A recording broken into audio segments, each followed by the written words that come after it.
You have the kind of leave us alone philosophy, but the Republican Party, over recent decades has been very interventionist on social issues, abortion, contraception, gay marriage, things like that. Do you think that the party should really steer fully away from those issues?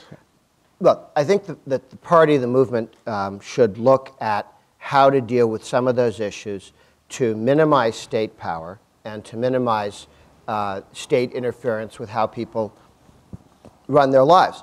The example I gave earlier, which was a very frustrating one for Republicans when they said, well, the solution to the decline of morals and character in public schools is that there's no more, you can't talk about God in public schools, you ought to have prayer in public schools, that's what we ought to do. Well, that frightened people because they thought, well, my kids will be listening to other people's prayers, and it's concerning. Then you said, okay, well then let's give everybody the choice of going to a charter school, a secular school, a Roman Catholic parochial school, a Jewish day school. Everybody should have whatever choice they want, homeschool. Well, all of a sudden you just eliminated all of that conflict and you gave people more options. What were you responding to? You were responding to the person's real concerns, which was, I'm concerned about the moral atmosphere of the kid my school goes to. You don't have to run everybody else's, you just want some control over your own kid's education. Maybe a homeschool, maybe you send them to parochial school.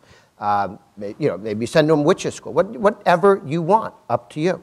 So I think you need to look at those issues and decide how do you deal with them in a way that is most enhancing to liberty and articulates what you're trying to do correctly. So would it be fair to say that you sort of reject the kind of Christian right agenda which says that government should kind of enforce a certain set of religious-based views around contraception, abortion, gay marriage in particular?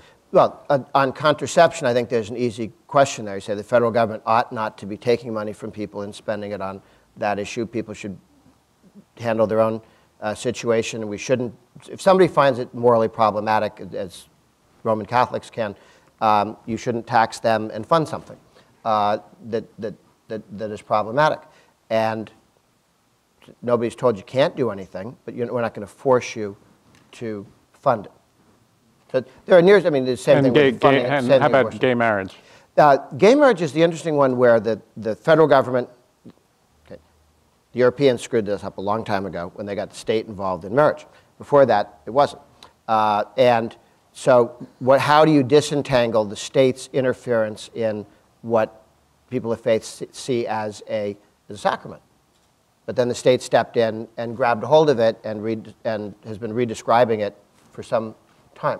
I tend to think that I started to get into the federalism thing.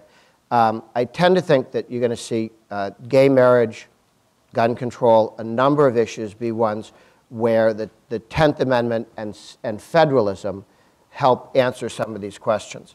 Do you need a one-size-fits-all top-down effort, or do you have different states doing different things? And fears people have on gay marriage may evaporate when they look at New York do it for a while and they go, oh, that didn't do what I thought it would do. And you're seeing the same conversation now on marijuana prohibition. Some states, for some time have been having a little lighter hand on that. And I actually much prefer 50 states taking 50 different approaches on difficult questions, because then you can say what worked, and you can look around and see what's worked and see what doesn't work. And if there's a fear that's real, and if you liberalize the marijuana laws in Colorado and everybody falls to pieces, you go, okay, you back up. And if you liberalize and that's not what happens, and it's no worse or better than alcohol, which has its problems, you go, okay, well, it's not what we feared.